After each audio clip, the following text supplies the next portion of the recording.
కేవలం మీ పని మీదే మా ఊరి నుంచి వచ్చానండి. ఓ ఉద్దండ పిల్లల లాంటి మాస్టర్ని కుదిర్చాను. ఆయన రేపటి నుంచే మీ గోపికి ట్యూషన్ చెప్పడం మొదలెడతాడు. అలాగా? నా బాబే, నీ దయవల్ల మా గోపిగాడు పరీక్ష పాస్ అయితే నీ పేరు చెప్పుకొని. వద్దులేండి, దీపాలు గొడవ పెట్టకండి.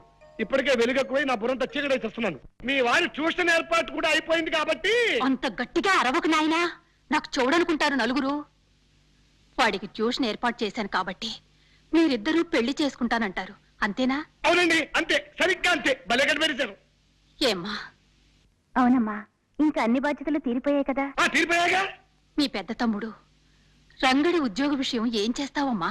అదేమిటండి, అతనికి ప్రెస్ లో ఉద్యోగం ఇచ్చాగా. ఆ ఉద్యోగం నాకు నచ్చలేదు. ఆ ఓనర్ని 4 చావబాది ఉద్యోగం మానేసి వచ్చేసాను. ఓనర్ని చావబాదేశావా? నా బాబే, నా కండల కొండే. అంత ఒళ్ళు పెంచితే అంతే మరి. రోజు ఎవరినో ఒకరిని బాధకపోతే బాధగానే ఉంటుంది.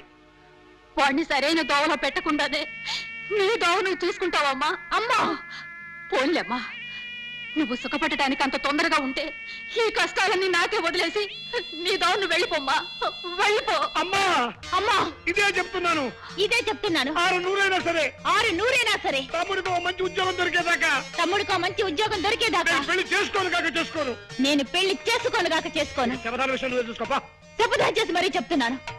నా తల్లి, నా బంగారే, తమ్ముడంటే ఎంత ఆపేక్షో నా బిడ్డకి. ఏమండి? ఏమండి? Please please.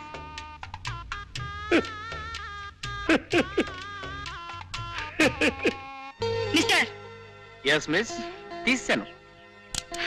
ఇప్పుడు తీశాను. మా ఇంటికి ఎందుకు వచ్చారు? మీ అమ్మ నాన్న ఆహ్వానిస్తే వచ్చాను. వాళ్ళు మీకెలా తెలుసు?